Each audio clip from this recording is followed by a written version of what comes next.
Okay, so welcome to our January 2022 chapter meeting of the San Francisco Bay Area ISSA. It's a pleasure to have Steve Hunt with us here. And Steve is an investor, an advisor, industry analyst, and executive coach.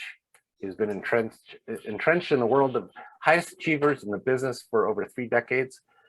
Steve has coached executives at British Petroleum, Microsoft, Lockheed Martin, the White House, Cisco, and IBM, and has assisted more than 400 global organizations in optimizing success in operations and leadership.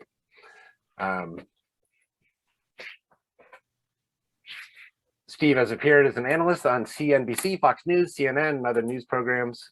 His analysis has appeared in the Financial Times, the Wall Street Journal, the New York Times, Forbes, and other global publications. Steve was inducted into ISSA's Cybersecurity Industry Hall of Fame. Congratulations. And founded Communities of Excellence. Steve has earned CPP and CISSP certifications, attended Elizabethtown University, and is a graduate fellow at the University of Chicago. Thank you for joining us, Steve.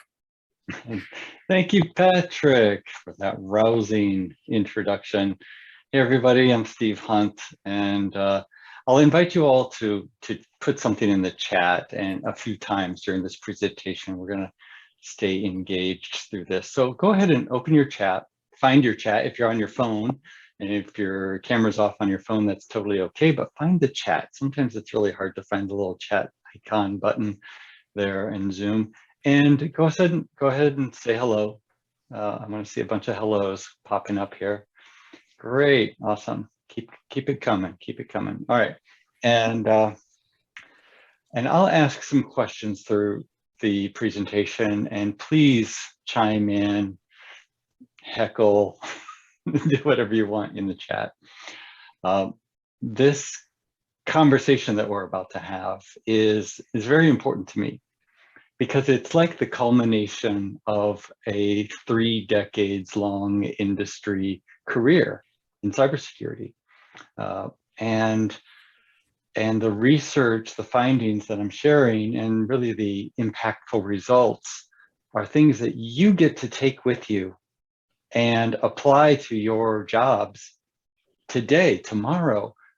That as soon as you check back into work, you'll be able to apply some of this.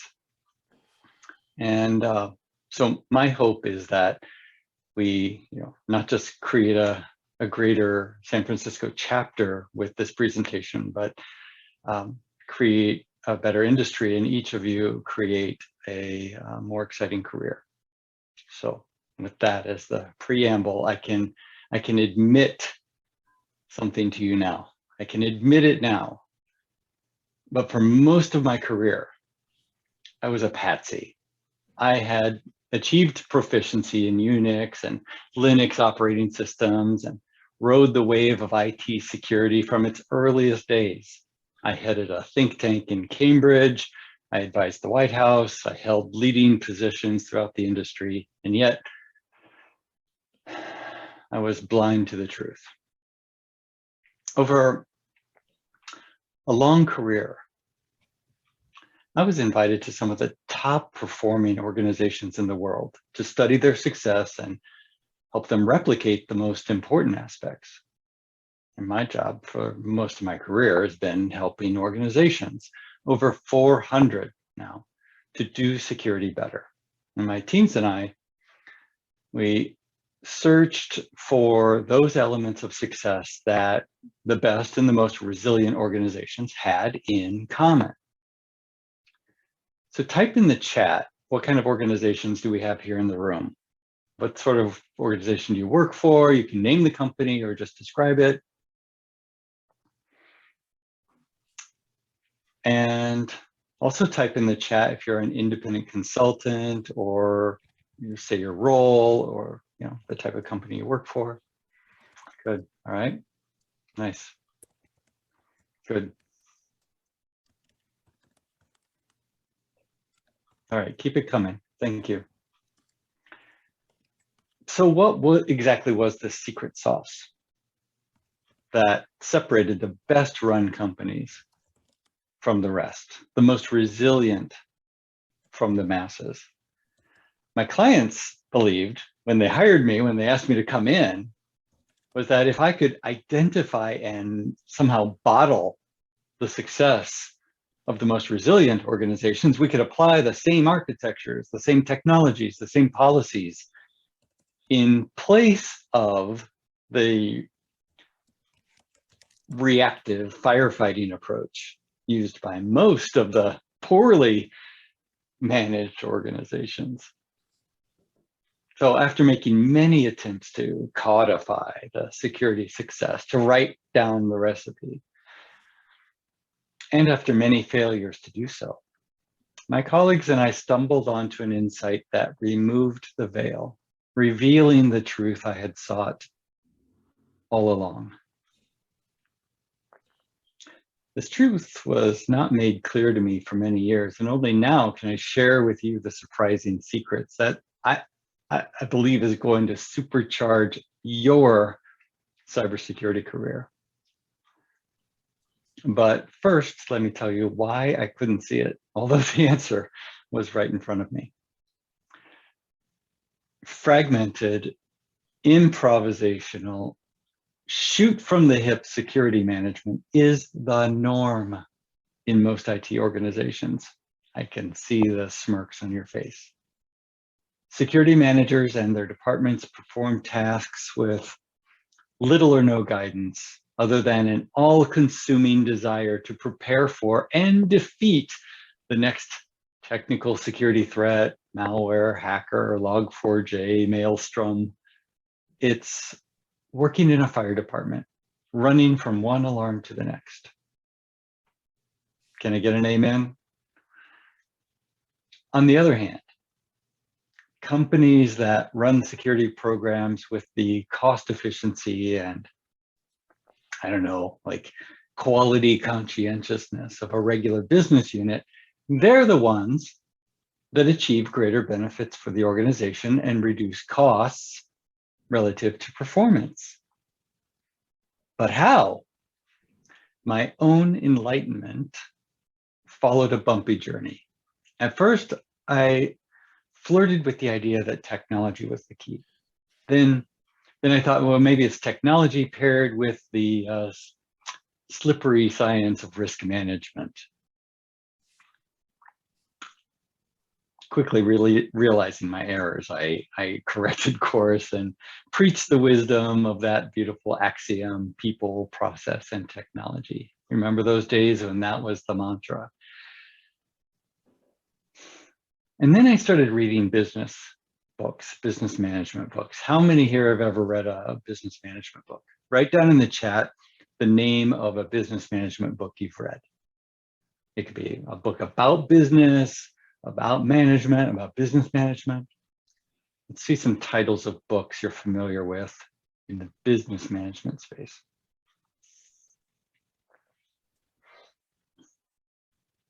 Okay, good. Oh, I don't know that one. I'll look that one up.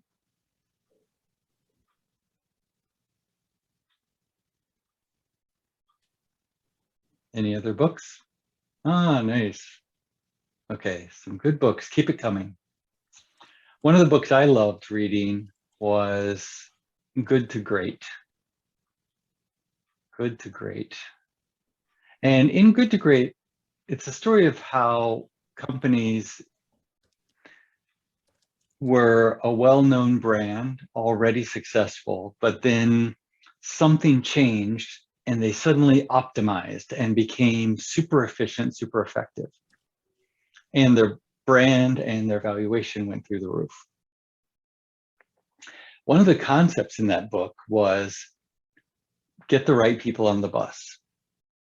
And the idea was that if you have the right people and they know their shit, then it doesn't matter where the bus goes. The bus can change direction. The strategy can change from one thing to another at any time. And the people on the bus are smart enough and capable enough that they can adapt to the situation and succeed no matter where the bus goes. Therefore, for years, I thought, let's get better people on a better bus. And let's use procedures like following ISO and ITIL and the NIST cybersecurity framework when it came out. And my mantra in those days was this: we can only count on the technology to do well if we have the right people following the right processes. So here I was very people and process oriented, because I thought only then would leaders have control over the top line of the balance sheet. Now, who knows what the top line of the balance sheet is? Yeah, some of you.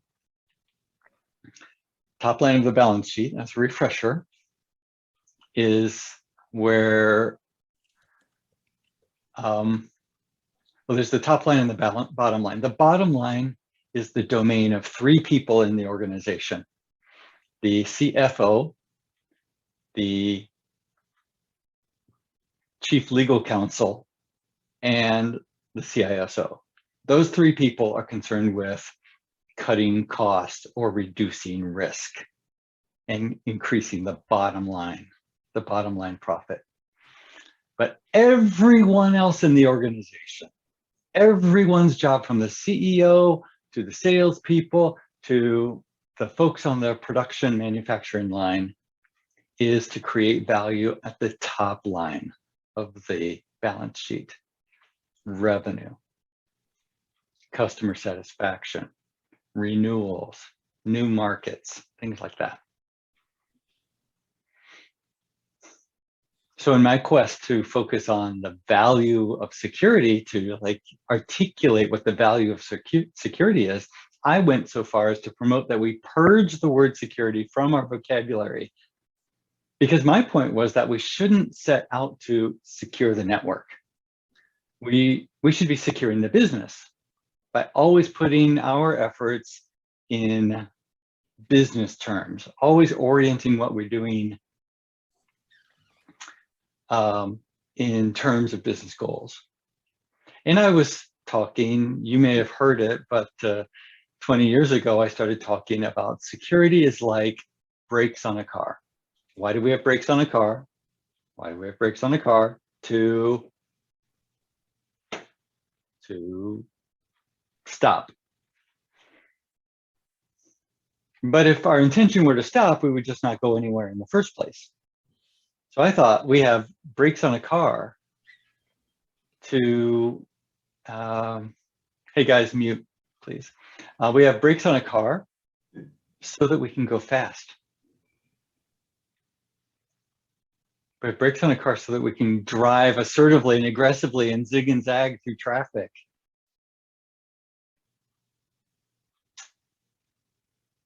And it's with brakes on a car that we can have performance, and the company can be agile and flexible and competitive, and can thrive amid risks, because there's all sorts of dangers on the road. There's California drivers, there's potholes, there's chips and state troopers, right? There's all sorts of scary things. But with brakes on a car and other safety mechanisms, we can have the confidence to move with agility through the competition and to deal with adversity easily. And that was the mentality that I saw a lot in the most resilient organizations.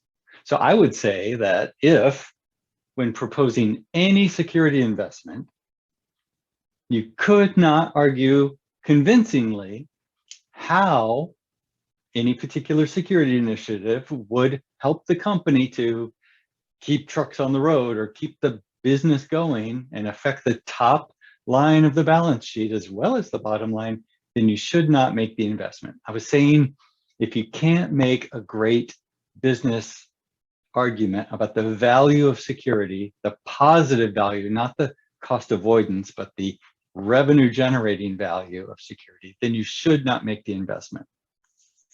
And we can do that right now. This is sort of thing I saw a lot in resilient organizations. So let's try it here. Put in the chat a security technology that you know about, that you're working with, a product, a type of technology, something you're learning now or getting the hang of or working well with, or you want your organization to deploy. Put some things in the chat. I don't want to see antivirus. DNS, web filtering, what else? Splunk, yeah, that's a good example. EDR, right, good. DLP, okay, yeah, beautiful. Zero trust.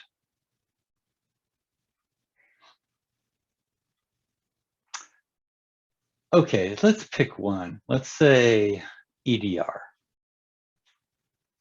Somebody describe, or all of you describe, what does it do? What's it for? What's EDR do? What does it for? What does EDR do?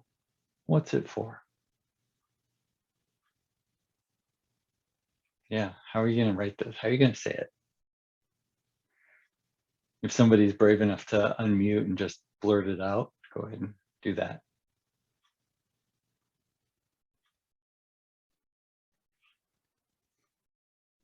Okay, identify and mitigate risk.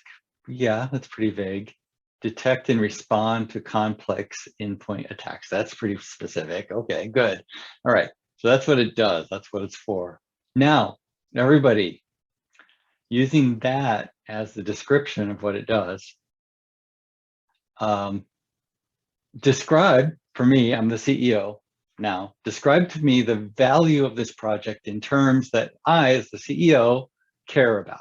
And remember, the CEO only cares about the top line of the balance sheet, more revenue, creating more value. So describe for me, either come off mute and blurt something out, try to be the CISO that wins the $10 million investment, or type something in the chat.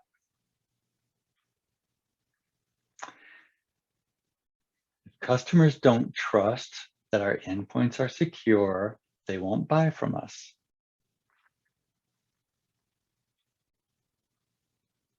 You hear how that argument is all about the top line of the balance sheet. Keeping the business running by quickly responding to problems is all about the bottom line. Responding to problems is another way of saying protecting, is doing risk management, protecting against a threat, right? So avoiding paying fines is bottom line. That is avoiding a risk, limiting or reducing a risk. Only one of these descriptions, when it talks about our customers will stop buying from us, which is also risk language. All of you are obviously security professionals because you're very negative. So it's proof that you've been in this industry a good time. But talking about that customers will buy more from us if they trust our brand or trust our technology or trust our infrastructure more. That's a compelling argument. Another thing is you could say in NIST 800-171, you could make a compelling argument that the company can comply to NIST 800-171 by having EDR, and by complying to 171, the company can sell government contracts or open a new market to government entities and make millions of dollars from doing that. So here, that's a value-oriented description of what security makes possible for an organization. And it was this sort of thing I started to see all along in the most resilient organizations, those 400 organizations that I studied.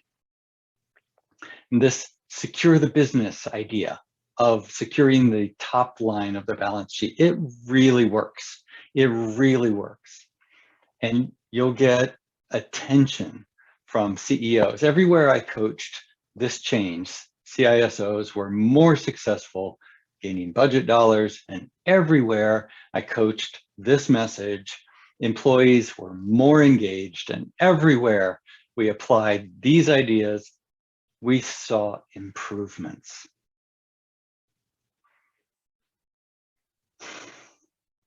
But not huge and not consistent. Companies with good people following good processes and properly using good technology still suffered punishing breaches.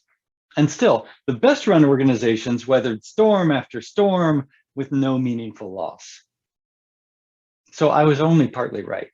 I had not quite discovered the complete key to success, the formula that I was looking for, the holy grail for resiliency was laying elsewhere. So let me show you where I found it. I found it in a mid-sized healthcare group in South Bend, Indiana. I found it in a major oil company in Houston, Texas, in a defense contractor in Northern Virginia, in a bank in Paris, France. I found it at an island airport in Southeast Asia. I found it at a hedge fund in Connecticut and a marketing firm in Lombard, Illinois. Type in the chat what you think I found. What did I discover in those organizations that blew my mind, and I started to see what makes resilience?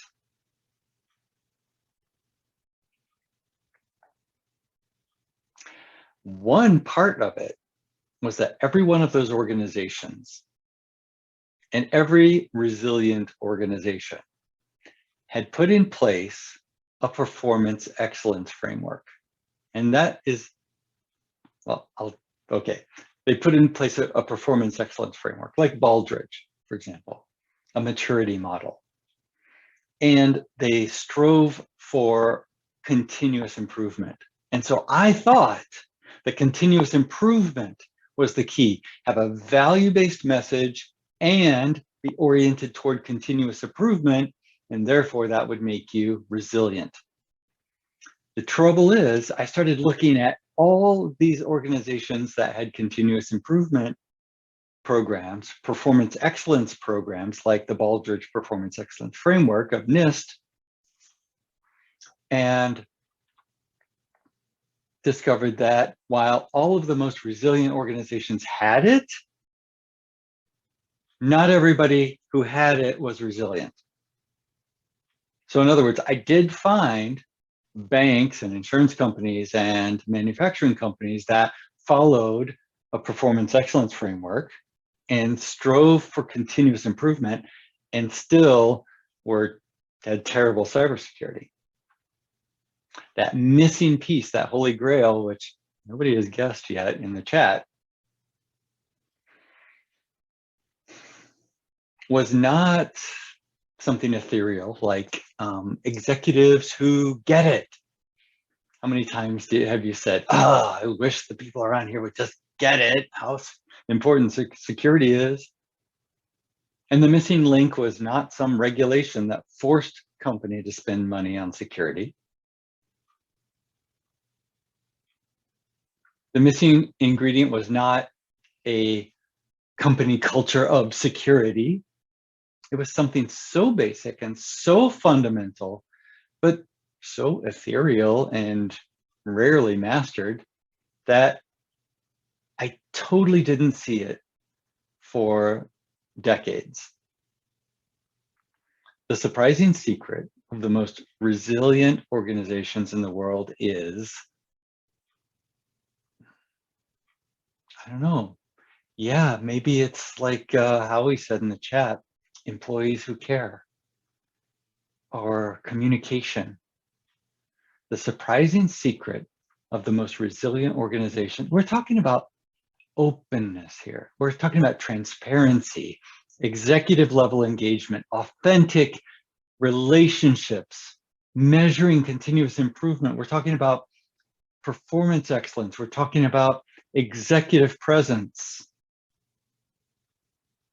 And we're talking about enrollment, the secret, the holy grail of resilient organizations is a word that I struggled even to find a word for, a meaning, an understanding of what this word is.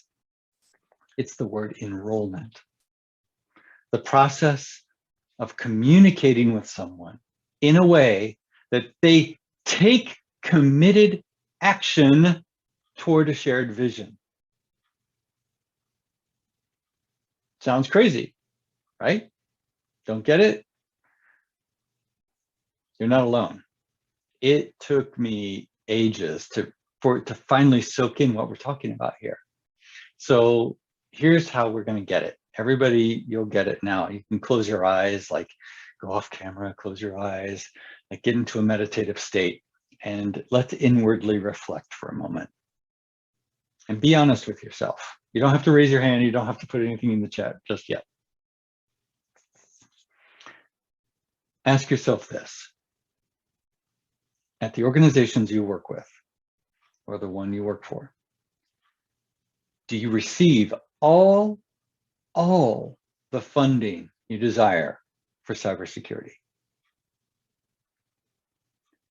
Are executives in your company enthusiastic supporters of your security program? Have you achieved the highest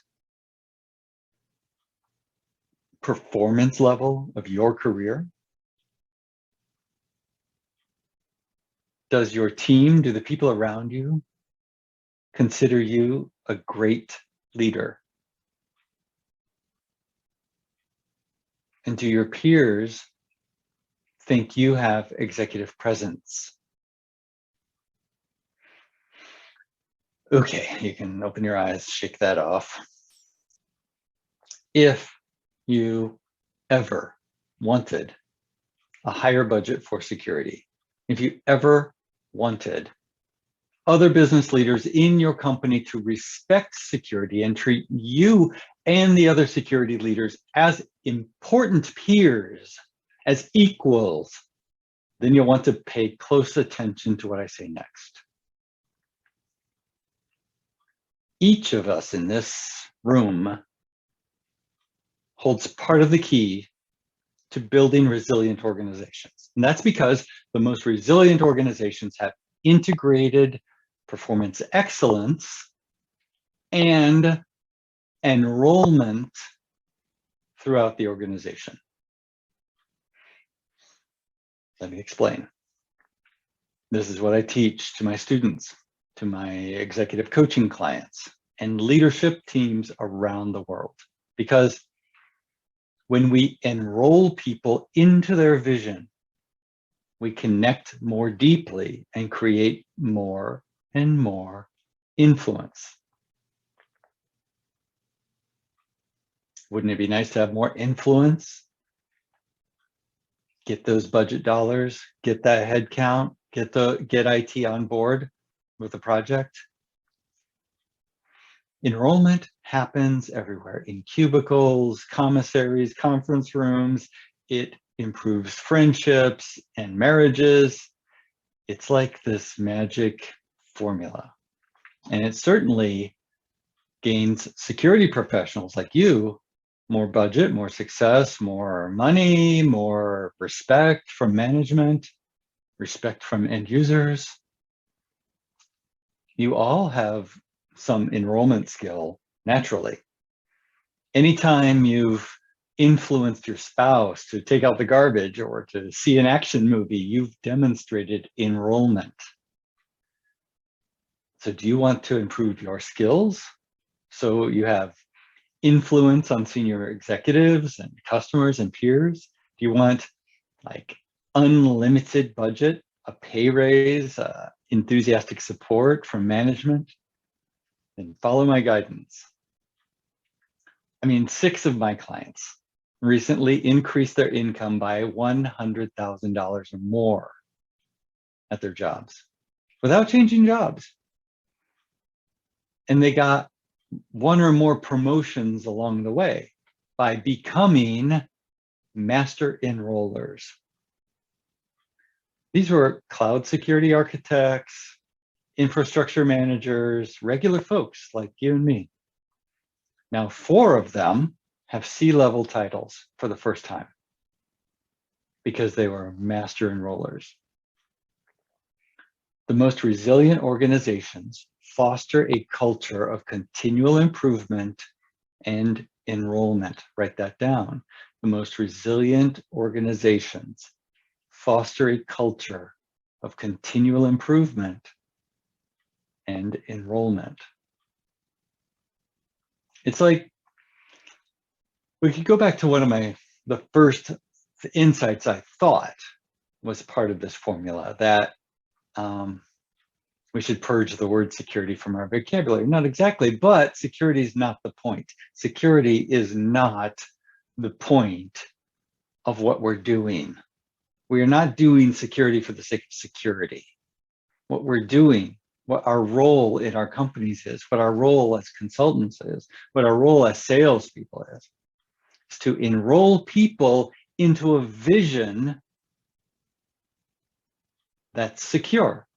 Enroll people into a vision that creates a secure environment. If you don't enroll your peers, your senior management, you won't get the support you need from executives. You won't get the money you need. You won't make the difference you want to make. You'll continue to be marginalized as that security person, the security guy. Now, some of you may hate everything I'm saying here, like, oh, can we please talk about Log4j again? And you're thinking, people are idiots. I mean, I know my stuff. And if they don't listen to me, if they don't do it my way, they're idiots. What do I care? I'm surrounded by Philistines. I don't care. And that's that attitude, that curmudgeonly attitude is very common. Like, you all know people here in this room who talk like that. They're idiots, they say. Well, that's very common. And I find that it's common in most IT departments that are also suffering from poor funding and poor headcount in security. But it's not a common way of being in the most resilient organizations, because arrogant, take it or leave it, I know the right way and you're an idiot style of communicating does not create team. It does not create buy-in. It doesn't enroll. It doesn't engender support from the leadership ranks. So enrollment has several building blocks, and I'll just touch on a couple here so you can get the idea, and so you can have some tools that you can use in your very next conversation, Some of you, no one mentioned it earlier, but some of you, I'm sure, have read or at least seen or at least bought and put on your bookshelf 7 Habits of Highly Effective People. It's a book that I had on my bookshelf, proudly displayed for years before I ever read it, but now I read it every 2 or 3 years. And one of the comments that Stephen Covey makes in that book is that enrollment, connecting with somebody on a real level, is about doing 2 things. Seek first to understand. Seek first to understand. Seek first to understand. That's not easy. That's the first thing. That's hard enough. I mean, it means empathetic listening. It means frickin' caring about another person enough to listen to what they have to say. Most of the time when somebody's talking, there's like multiple conversations going on. Like that's the thing that the person is saying, and then the things you're thinking about what they're saying, and then the things you're thinking about what you're going to say about what they're going to say next. And none of those conversations is listening. Seek first to understand. That is so difficult. But the punchline is the next line. Even if you can get to the point where you actually care what somebody else is saying and you're listening carefully, empathetically, the next line is, then seek to be understood.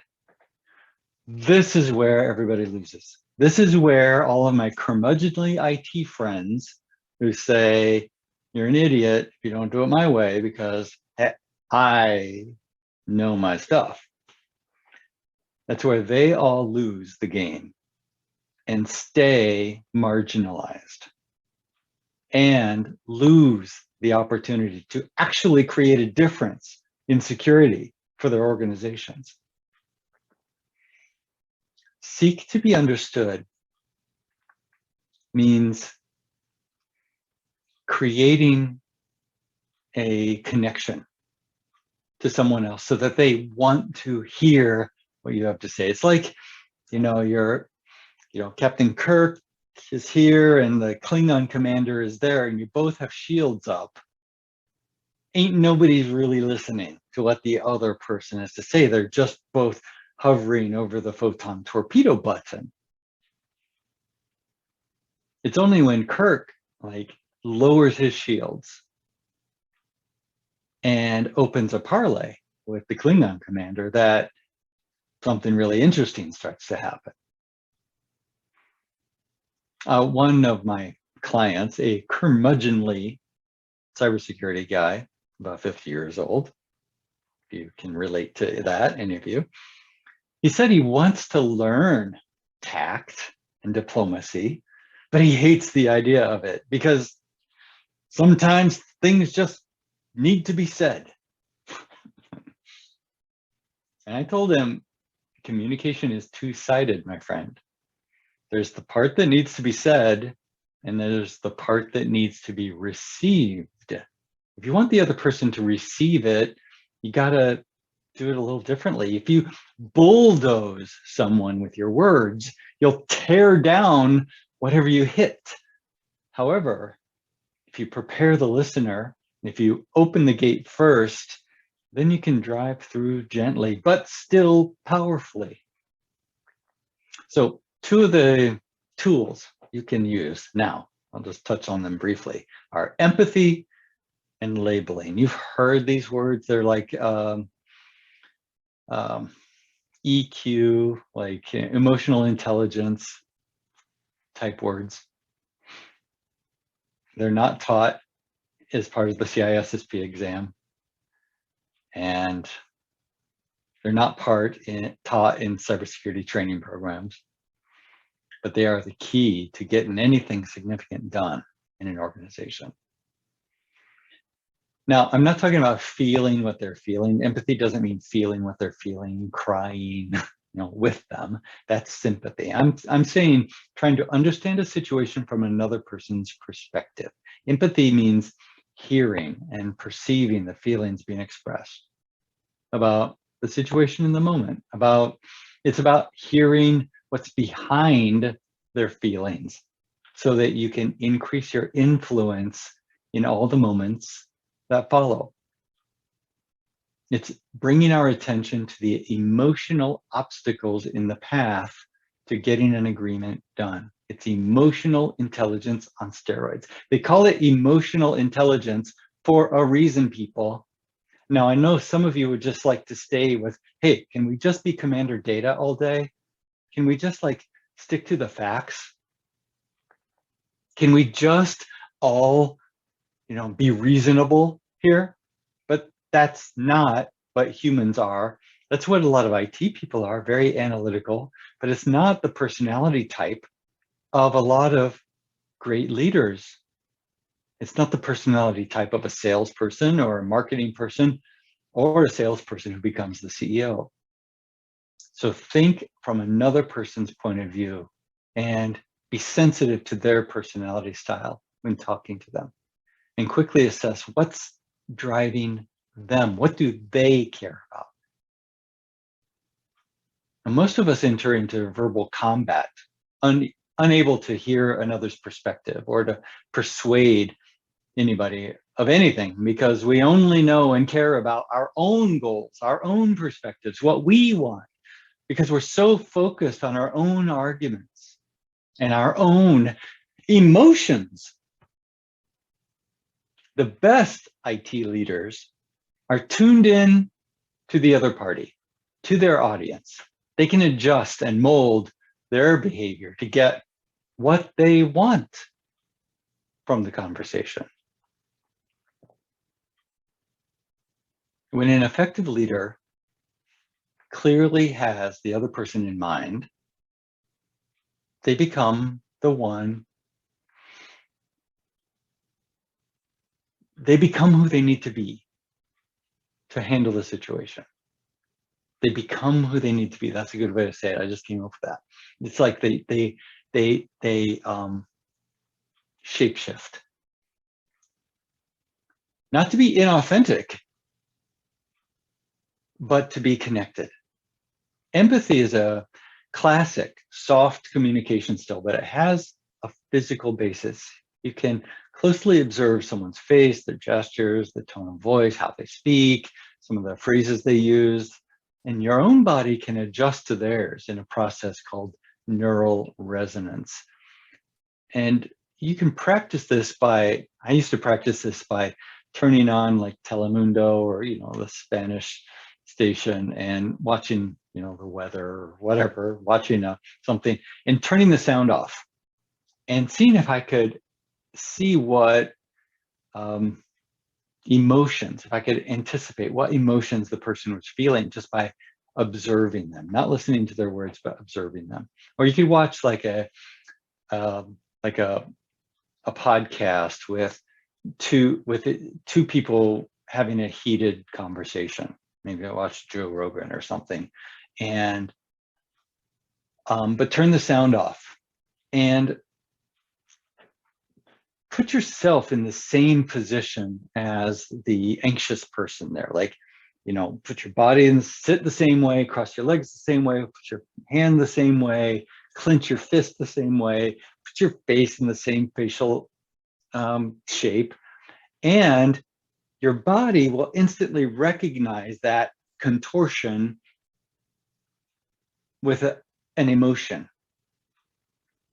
And by being sensitive to the other person, empathetically tuning in to the other person, you can get what they're feeling. And this is where the next skill comes in, and that's labeling. And this is, I'm going to teach you a little formula. You can say these exact words and it's going to transform your life. It's going to make everything at home, at work, in private, everywhere, it's going to make your life better. It looks like, or it seems like, or it looks, or it feels, it looks like, it seems like, it sounds like. Say a phrase like that. It looks like, followed by an emotion word, followed by context. It looks like you are frustrated with this project. It looks like, that's the triptych, that's the formula you start with. Emotion word, context. It seems like you're anxious about this meeting. It sounds like you're tense about this conversation. It seems like you hate this presentation, right? Employ this labeling as a way of labeling this emotion, frustration, hate, anger, tense, Those are emotion words. And, emotions are this soup that just kind of swim around in our amygdala, in our lizard brain. And by putting a word to it, we force the other person to kind of slurp this gooey, emotional, yucky stuff and just raw emotion through the limbic system up to the prefrontal cortex, where we have meaning and definition and words and reasonable communication. And by labeling the word as you seem frustrated, disappointed, tense, the person takes the emotion, applies that word to it, and compares it to past experience and thinks to themselves, disappointed? No, I'm frustrated, they'll say. And voila, you've just made a connection at an emotional level with somebody, because people are emotional. It looks like you're anxious about hitting that target. Label an emotion by applying rational words to a fear. It disrupts the raw intensity, and you can have a reasonable, rational discussion about it. So those two things, empathy and labeling, using the formula, it seems like, it sounds like, it looks like, followed by an emotion, followed by context. This is the way to begin to get them to feel like you get them, to seek to be understood.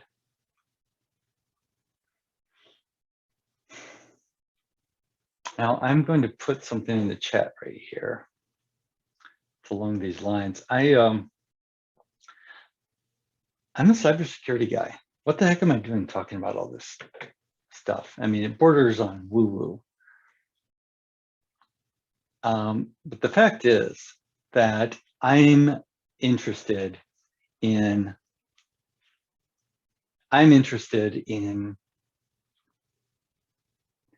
making our organizations more secure, making our critical infrastructure more secure, and making our economy more secure. And it's not going to happen if nation states keep ripping the crap out of our infrastructure and our profit generating capabilities in our companies. So it's up to you, whether you like it or not, to start communicating in a new way so that security can get done. I want all of you to become better versions of yourselves. I want you to make more money and to have more fun in your careers, and so does the CEO of your company. They want that. So do your customers. Because when you learn these skills and make more money, you'll be a better salesperson. You'll be a master enroller, helping other people, supporting other people as they take committed action toward a secure vision, a vision that has security as part of it. You'll be doing your part to create a resilient organization, a more resilient economy, and a better future for all of us. And I want you to know, like, okay, who here loves their job so much that they never want anything to change ever? I know some of you are like that. Like, I don't want to know all this stuff. I just want to stay in my cubicle and do my little analysis, CVS analysis.